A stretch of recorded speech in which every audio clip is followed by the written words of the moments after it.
السلام عليكم ورحمة الله وبركاته. الحمد لله نحمده ونستعينه ونستغفره ونؤمن به ونتوكل عليه ونعوذ بالله من شرور أنفسنا ومن سيئات أعمالنا من يهد الله فلا مضل له ومن يضلل فلا هادي له نشهد أن لا إله إلا الله وحده لا شريك له وأشهد أن سيدنا وسندنا ومحبوبنا ومولانا محمدا عبده ورسوله الذي أرسله الله تبارك وتعالى في كلامه المجيد وفي فرقانه الحميد. أعوذ بالله من الشيطان الرجيم. بسم الله الرحمن الرحيم. وما أرسلناك إلا رحمة للعالمين. صدق الله العظيم. আমার নবী বিশ্ব নবী রহমাতুল লিল আলামিন, তাকেও একটা দোয়া দেওয়া হয়েছিল, মুস্তাজাবুদ দাওয়া। নবীজি যে দোয়াই করবেন সেই দোয়াই কবুল করা হবে।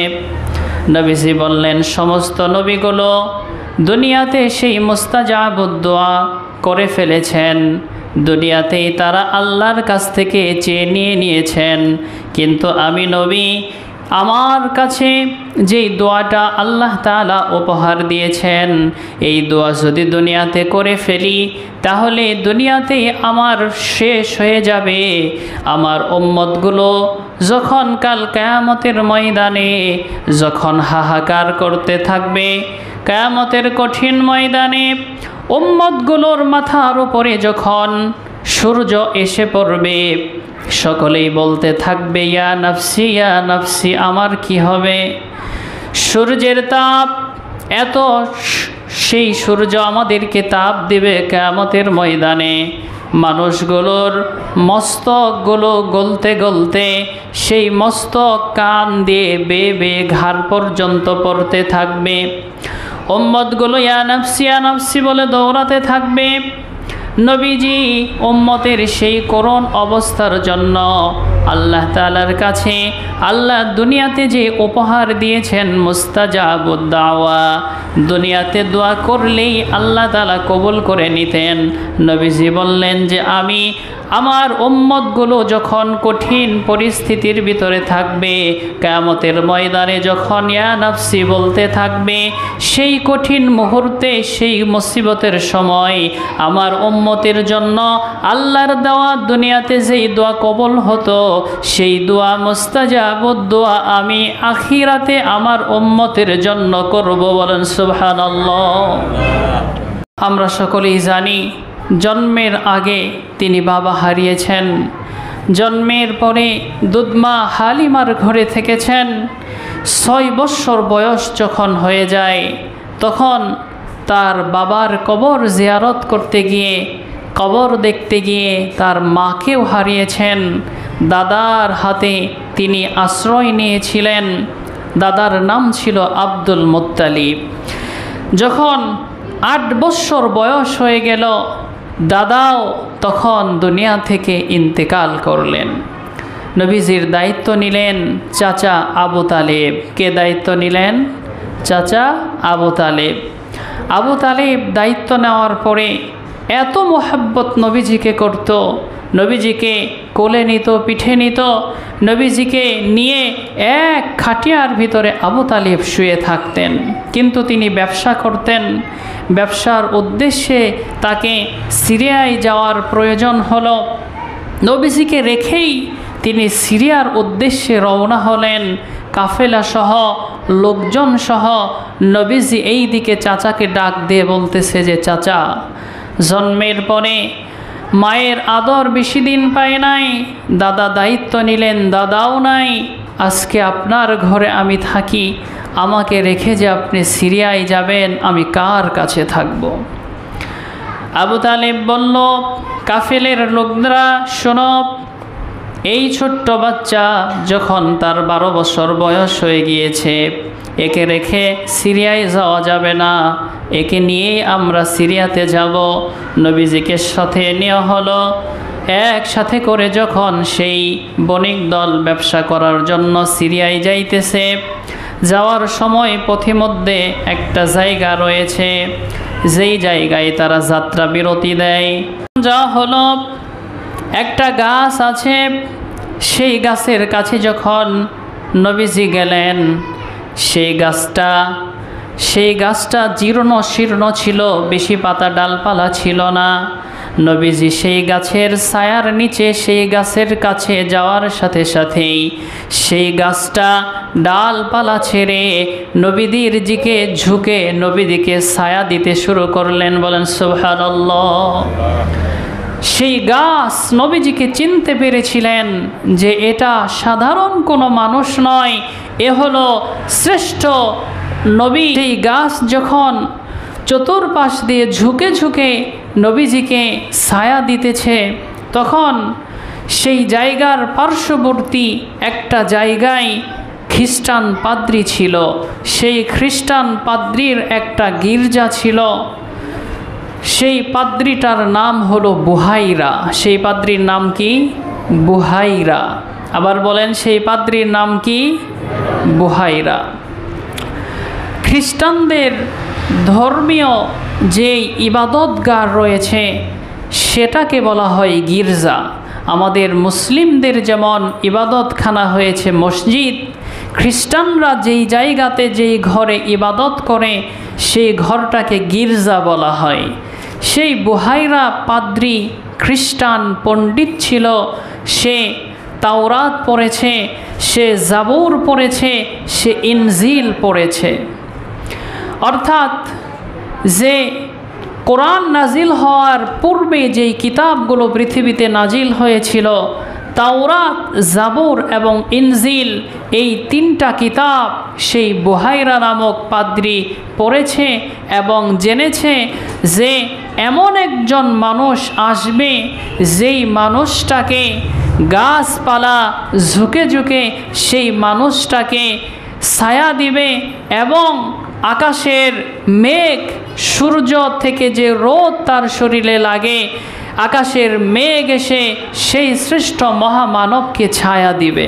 এই পাদ্রী গির্জায় বসে বসে এই ঘটনা যখন দেখেছে যে এমন একটা মানুষ এখানে বসেছে যে আমি তাওরাত, জাবুর, ইনজিলে পড়েছি, হুবহু সাথে সাথেই মিলে গিয়েছে।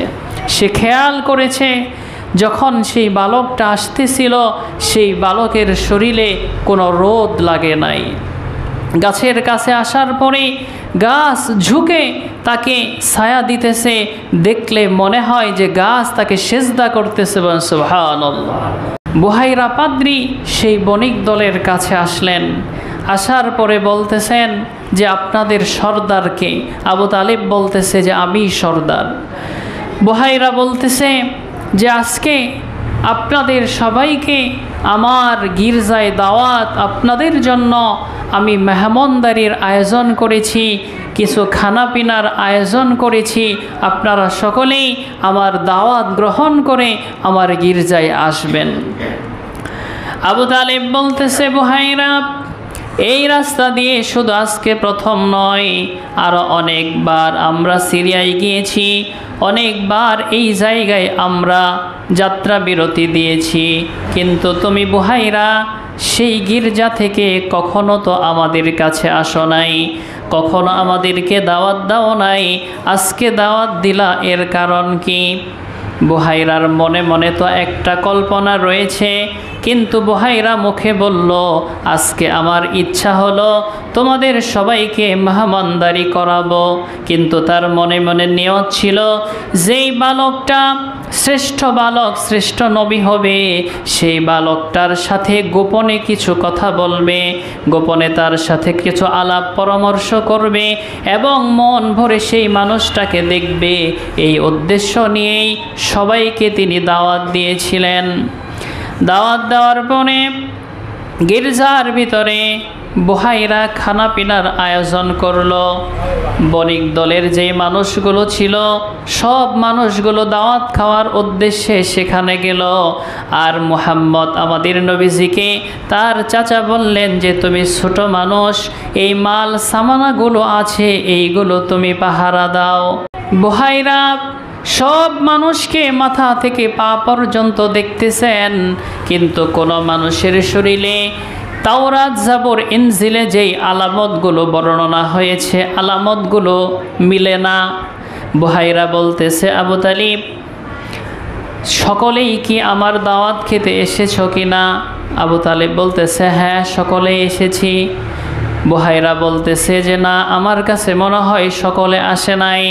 আবু তালিব বলতেছে, হ্যাঁ, আমরা প্রাপ্তবয়স্ক যারা রয়েছি সবাই দাওয়াত খাওয়ার জন্য এসেছি, কিন্তু আমার ভাতিজা আছে, আমার ভাতিজাকে মাল সামানা পাহারা দেওয়ার জন্য সেই জায়গায় রেখে এসেছি। বুহাইরা মনে মনে বলতেছে, যার জন্য আয়োজন করলাম সেই নাই। বুহাইরা তাদেরকে বলল যে তাকেও সাথে নিয়ে আসেন। লোক পাঠিয়ে দেওয়া হলো, মুহাম্মদকেও সাথে নিয়ে আসা হলো। সকলেই খানা খাইতেছে।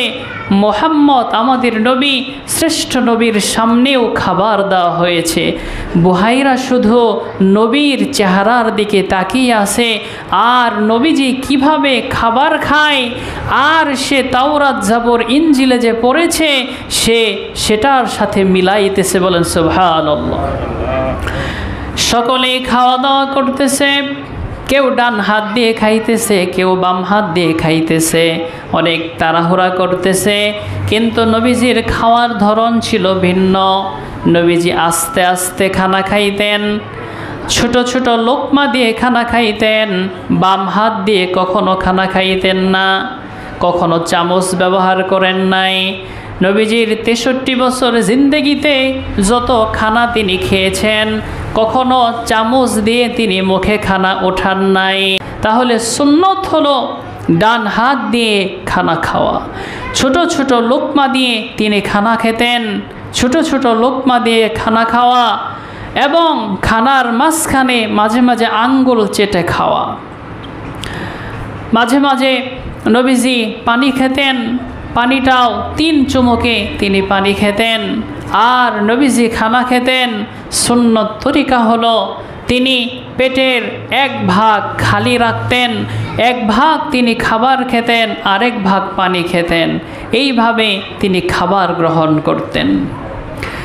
যখন খাবার গ্রহণ চলতেছে, তখন বুহাইরা তার তাওরাত, জাবুর, ইনজিলের ভিতরে মিলায় মিলায় দেখতেছেন যে এই 3টা কিতাবে যেই বালকের যেই নিদর্শনগুলো বর্ণনা করা হয়েছে, যেই আলামতগুলো বর্ণনা করা হয়েছে, যে সে কেমন হবে, তার চেহারা কেমন হবে, তার চলন বলন কেমন হবে, তার খানাপিনা কেমন হবে, সব কিছু হুবহু অন্যান্য কিতাবের বর্ণনার সাথে এই বাচ্চাটার মিলে গেছে। বলেন সুবহানাল্লাহ।